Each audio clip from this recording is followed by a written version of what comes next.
ओम शांति।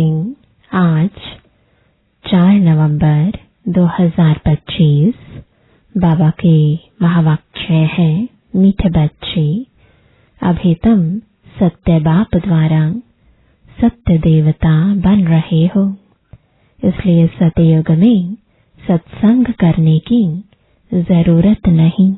प्रश्न है, सतयुग में देवताओं से कोई भी विकर्म नहीं हो सकता है, क्यों? उत्तर है, क्योंकि उन्हें सत्य बाप का वरदान मिला हुआ है। विकर्म तब होता है जब रावण का श्राप मिलने लगता है। सतयुग त्रेता में है ही सदगति, उस समय दुर्गति का नाम नहीं, विकार ही नहीं जो विकर्म हो। द्वापर कलयुग में सबकी दुर्गति हो जाती, इसलिए विकर्म होते रहते हैं। यह भी समझने की बातें हैं। ओम शांति। मीठे मीठे रूहानी बच्चों प्रति बाप बैठ समझाते हैं, यह सुप्रीम बाप भी है, सुप्रीम टीचर भी है, सुप्रीम सतगुरु भी है। बाप की ऐसी महिमा बताने से ऑटोमेटिकली सिद्ध हो जाता है कि श्री कृष्ण किसी का बाप हो नहीं सकता। वह तो छोटा बच्चा सतयुग का प्रिंस है, वह टीचर भी नहीं हो सकता। खुद ही बैठकर टीचर से पढ़ते हैं। गुरु तो वहां होता नहीं, क्योंकि वहां सब सदगति में है। आधा कल्प है सदगति, आधा कल्प है दुर्गति, तो वहां है सदगति, इसलिए ज्ञान की वहां दरकार नहीं रहती, नाम भी नहीं है, क्योंकि ज्ञान से 21 जन्मों के लिए सदगति मिलती है। फिर द्वापर से कलयुग अंत तक है दुर्गति। तो श्री कृष्ण फिर द्वापर में कैसे आ सकता, यह भी किसको ध्यान में नहीं आता है। एक एक बात में बहुत ही गुह्य राज भरा हुआ है, जो समझाना बहुत जरूरी है।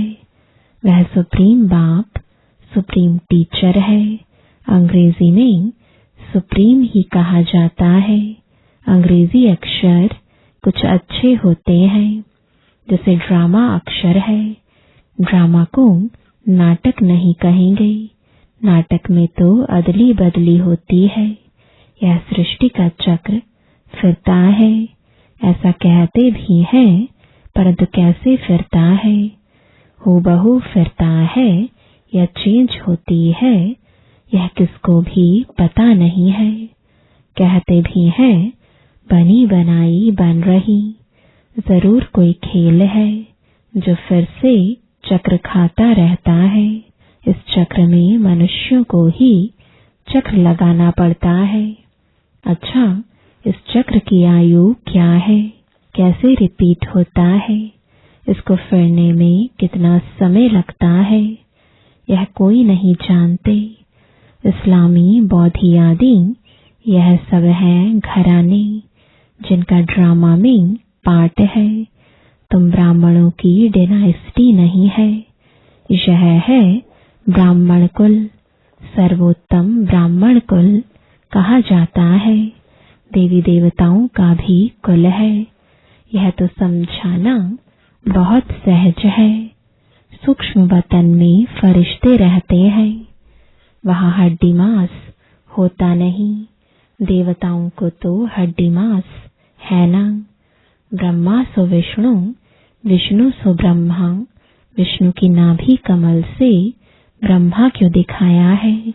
सूक्ष्म वतन में तो यह बातें होती नहीं, न जवाहरात आदि हो सकते। इसलिए ब्रह्मा को सफेद पोषधारी ब्राह्मण दिखाया है। ब्रह्मा साधारण मनुष्य बहुत जन्मों के अंत में गरीब हुआ ना। इस समय है ही खादी के कपड़े, वह बेचारे समझते नहीं सूक्ष्म शरीर क्या होता है, तुमको बाप समझाते हैं, वहां है ही फरिश्ते जिनको हड्डी मांस होता नहीं।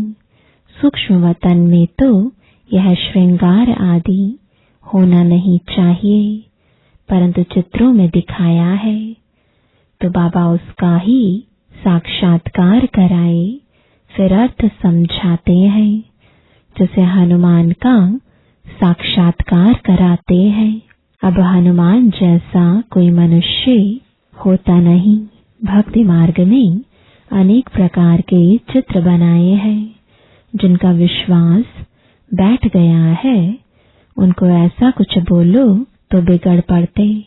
देवियों आदि की कितनी पूजा करते हैं, फिर डुबो देते हैं। यह सब है भक्ति मार्ग। भक्ति मार्ग के दलदल में गले तक डूबे हुए हैं, तो फिर निकाल कैसे सकेंगे? निकालना ही मुश्किल हो जाता है।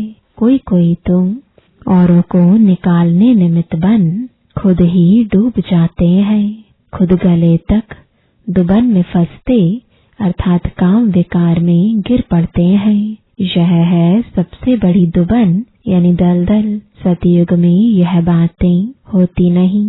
अभी तुम सत्य बाप द्वारा सत्य देवता बन रहे हो, फिर वहां सत्संग होते नहीं। सत्संग यहाँ भक्ति मार्ग में करते रहते हैं। समझते हैं सब ईश्वर के रूप है, कुछ भी नहीं समझते। बाप बैठ समझाते हैं कलयुग में है सब पाप आत्माएं, सतयुग में होते हैं पुण्य आत्माएं। रात दिन का फर्क है। तुम अभी संगम पर हो। कलयुग और सतयुग दोनों को जानते हो। मूल बात है इस पार से उस पार जाने की। क्षीर सागर और विषय सागर का गायन भी है, परंतु अर्थ कुछ नहीं समझते। अभी बाप बैठ कर्म अकर्म का राज समझाते हैं।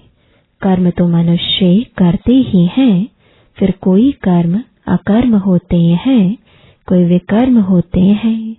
रावण राज्य में सब कर्म विकर्म हो जाते हैं। सतयुग में विकर्म होता नहीं, क्योंकि वहां है राम राज्य। बाप से वरदान पाए हुए हैं। रावण देते हैं श्राप। यह सुख और दुख का खेल है ना। दुख में सब बाप को याद करते हैं, सुख में कोई याद नहीं करते। वहां विकार होते नहीं। बच्चों को समझाया है सैपलिंग लगाते हैं। यह सैपलिंग लगाने की रस्म भी अभी पड़ी है। बाप ने सैपलिंग लगाना शुरू किया है। आगे जब ब्रिटिश गवर्नमेंट थी तो कभी अखबार में नहीं पढ़ता था कि झाड़ों का सैपलिंग लगाते हैं। अब बाप बैठ देवी देवता धर्म का सैपलिंग लगाते हैं और कोई सैपलिंग नहीं लगाते। बहुत धर्म है। देवी देवता धर्म प्राय लोप है। धर्म भ्रष्ट कर्म भ्रष्ट होने के कारण नाम ही उल्टा सुल्टा रख दिया है। जो देवता धर्म के हैं उन्हों को फिर उसी देवी देवता धर्म में आना है। हर एक को अपने धर्म में ही जाना है। क्रिश्चियन धर्म का निकलकर फिर देवी देवता धर्म में आ नहीं सकते। मुक्ति तो हो ना सके। हाँ, कोई देवी देवता धर्म का कन्वर्ट होकर क्रिश्चियन धर्म में चला गया होगा तो वह फिर लौटकर अपने देवी देवता धर्म में आ जाएगा। उनको यह ज्ञान और योग बहुत अच्छा लगेगा। इससे सिद्ध होता है कि यह अपने धर्म का है। इसमें बड़ी विशाल बुद्धि चाहिए समझने और समझाने की। धारणा करनी है, किताब पढ़कर नहीं सुनानी है। जैसे कोई गीता सुनाते हैं, मनुष्य बैठकर सुनते हैं। कोई तो गीता के श्लोक एकदम कंठ कर लेते हैं, बाकी तो इनका अर्थ हर एक अपना अपना बैठ निकालते हैं। श्लोक सारे संस्कृत में है। यहाँ तो गायन है कि सागर को स्याही बना दो, सारा जंगल कलम बना दो, तो भी ज्ञान का अंत नहीं होता। गीता तो बहुत छोटी है, 18 अध्याय है। इतनी छोटी गीता बनाकर गले में पहनते हैं। बहुत पतले अक्षर होते हैं, गले में पहनने की भी आदत होती है। कितना छोटा लॉकेट बनता है। वास्तव में है तो सेकंड की बात। बाप का बना, जैसे कि विश्व का मालिक बना। बाबा, हम आपका एक दिन का बच्चा हूँ, ऐसे भी लिखने शुरू करेंगे। एक दिन में निश्चय हुआ और फट से पत्र लिखेंगे। बच्चा बना तो विश्व का मालिक हुआ। यह भी कोई की बुद्धि में मुश्किल बैठता है। तुम विश्व का मालिक बनते हो ना, वहाँ और कोई खंड नहीं रहता है। नाम निशान गुम हो जाता है। कोई को मालूम भी नहीं रहता कि यह खंड थे। अगर थे तो जरूर उनकी हिस्ट्री ज्योग्राफी चाहिए। वहाँ यह होते ही नहीं, इसलिए कहा जाता है तुम विश्व के मालिक बनने वाले हो।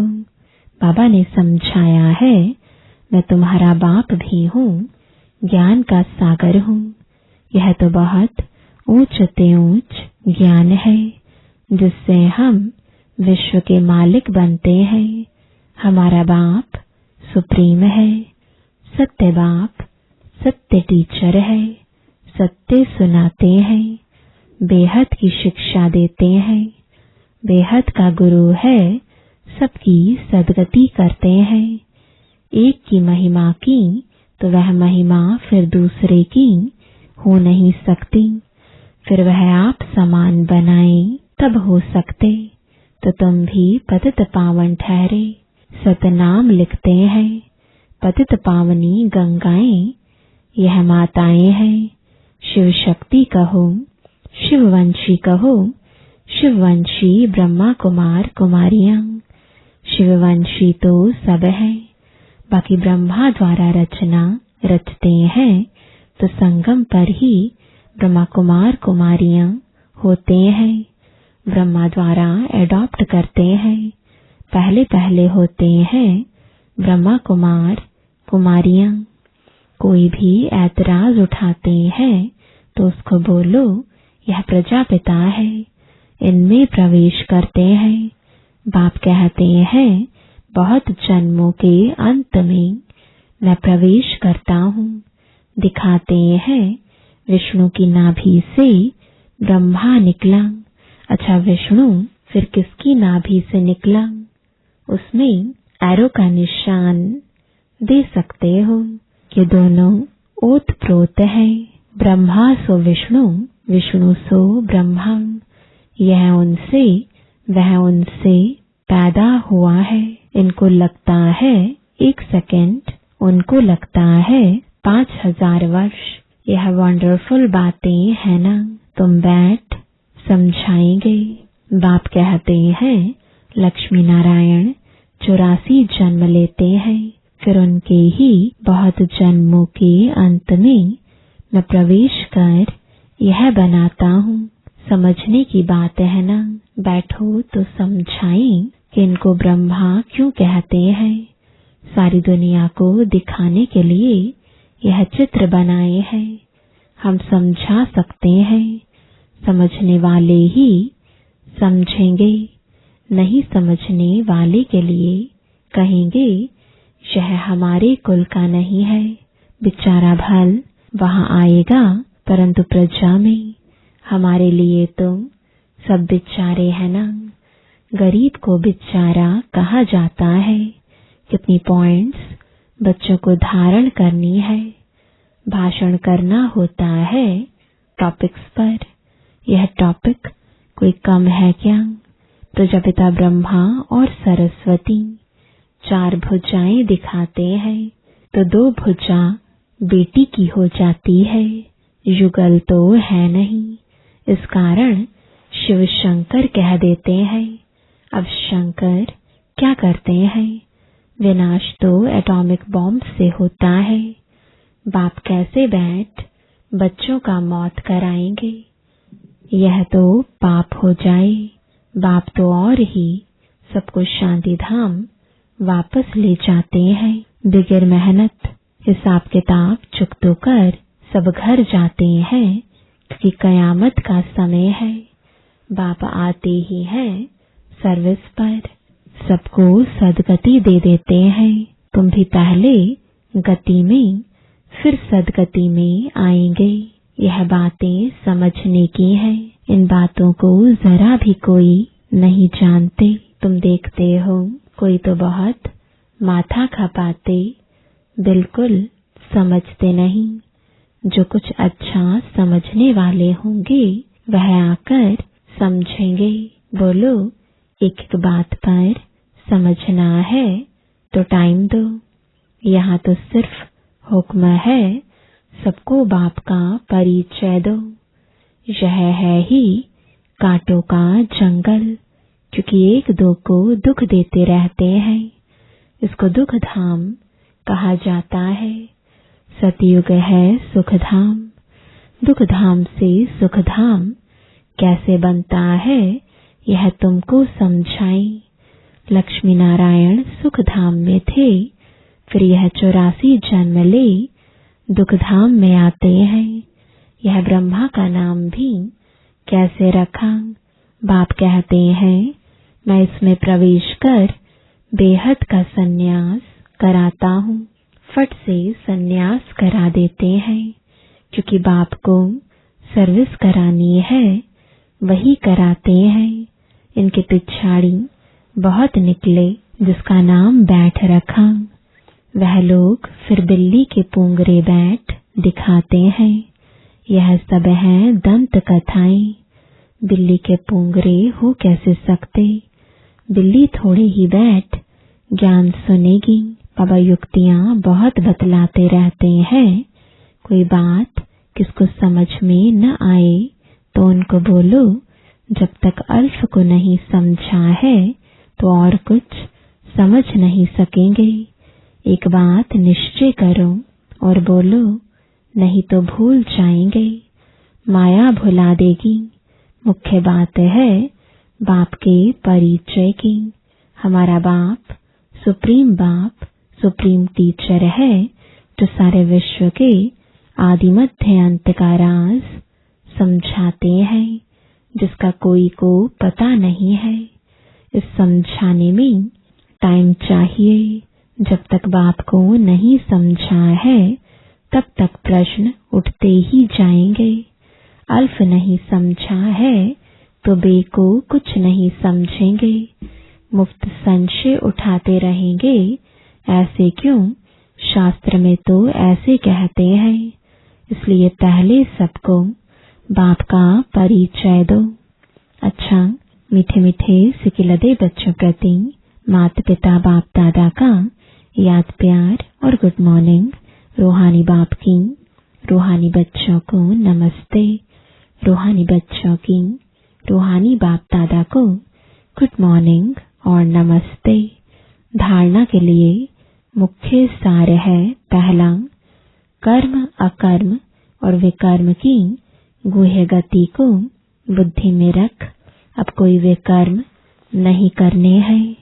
ज्ञान और योग की धारणा करके दूसरों को सुनाना है। दूसरा, सत्य बाप की सत्य नॉलेज देकर मनुष्यों को देवता बनाने की सेवा करनी है। विकारों के दलदल से सबको निकालना है। वरदान है, अलौकिक नशे की अनुभूति द्वारा निश्चय का प्रमाण देने वाले सदा विजयी भव। अलौकिक रूहानी नशा निश्चय का दर्पण है। निश्चय का प्रमाण है नशा और नशे का प्रमाण है खुशी। जो सदा खुशी और नशे में रहते हैं, उनके सामने माया की कोई भी चाल चल नहीं सकती। बेफिक्र बादशाह की बादशाही के अंदर माया आ नहीं सकती। अलौकिक नशा सहज ही पुराने संसार व पुराने संस्कार भुला देता है। इसलिए सदा आत्मिक स्वरूप के नशे में, अलौकिक जीवन के नशे में, फरिश्तेपन के नशे में या भविष्य के नशे में रहो तो विजयी बन जाएंगे। स्लोगन है, मधुरता का गुण ही ब्राह्मण जीवन की महानता है। इसलिए मधुर बनो और मधुर बनाओ। आज का व्यक्त इशारा अशरीरी व विदेही स्थिति का अभ्यास बढ़ाओ। जैसे विदेही बाप दादा को देह का आधार लेना पड़ता है बच्चों को विदेही बनाने के लिए, ऐसे आप सभी जीवन में रहते, देह में रहते विदेही आत्मा स्थिति में स्थित हो। इस देह द्वारा करावनहार बन करके कर्म कराओ। यह देह करनहार है, आप देही करावनहार हो। इसी स्थिति को विदेही स्थिति कहते हैं। इसी को ही फॉलो फादर कहा जाता है। बाप को फॉलो करने की स्थिति है सदा अशरीरी भव, विदेही भव, निराकारी भव। ओम शांति।